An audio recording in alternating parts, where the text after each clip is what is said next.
Hi hello అందరికీ నమస్కారం. కామేశ్వరి కిచెన్కి స్వాగతం. ఈరోజు కామేశ్వరి కిచెన్లో వంకాయ పన్నీర్ కర్రీ చూపిస్తాను మీకు. వంకాయ పన్నీర్ కర్రీకి ముందుగా మనకి మంచి లేత వంకాయలు తరుక్కున్న తర్వాత చక్కటి వంకాయలు తీసుకోండి, మంచి పన్నీర్ తీసుకోండి.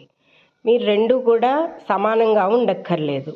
నూనె తీసుకుని కళాయిలో శనగపప్పు, మినప్పప్పు, ఆవాలు, చిన్నగా మెంతులు, ఎండుమిర్చి, పల్లీలు, దీంతో పాటుగా ఇవి వేగిన తర్వాత కొద్దిగా మనం మంచి కలర్ వచ్చే వరకు, బ్రౌన్ కలర్ వచ్చే వరకు వేయించుకుంటూ ఉండాలి. ఆపై నువ్వుల పప్పు కొద్దిగా వేసుకోవాలి. ఏవి కూడా అతిగా వేయకూడదండి. అన్నీ ఒక హాఫ్ టీ స్పూన్ అలా తీసుకుంటే చాలు. అంటే మీరు చేసుకునే కూర యొక్క ఇదిని బట్టి కేజీయా అర కేజీయా. అలాగే చిన్న కొబ్బరి ముక్క, ఉప్పు, తర్వాత ఏమో ధనియాలు, మెంతులు, మంచి కొత్తిమీర, ఫ్రెష్ కొత్తిమీర చక్కగా గ్రీన్గా ఉండేది, దాంతోపాటుగా చిన్న అల్లం ముక్క, కొద్దిగా టమాటాలు, ఇవన్నీ కూడా పచ్చివాసన పోయేంతగా టమాటాలు కూడా వేయించుకోవాలి.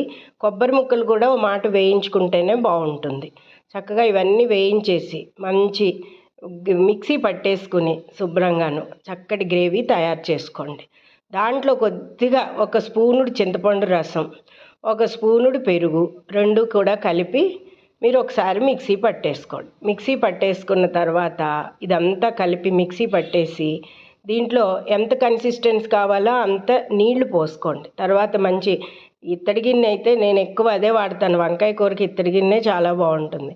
వంకాయ కూర చక్కగా నూనెలో శుభ్రంగా మగ్గాలి. అనుకోని ఇదేంటంటే వంకాయకి ఎక్కువ నూనె పడుతుంది. అలా వంకాయలు మగ్గేటప్పుడు పైన కొద్దిగా నీళ్ల మూత పెట్టండి. ఎప్పుడు వంట చేసేటప్పుడు మనకి హాట్ వాటర్ ఎప్పుడు రెడీగా ఉండాలి, చన్నీళ్ళు పోయకూడదు. అలాగే ఇంకో ప్యాన్ తీసుకుని అందులో నూనె వేసుకుని ఈ పన్నీర్ని గోల్డెన్ బ్రౌన్ కలర్ వచ్చే వరకు కూడా వేయించుకోవాలి. ఇవన్నీ కూడా పచ్చివాసనలు ఉంటాయి. ఈ పచ్చివాసనలు పోతేనే మా కూరకు మంచి రుచి.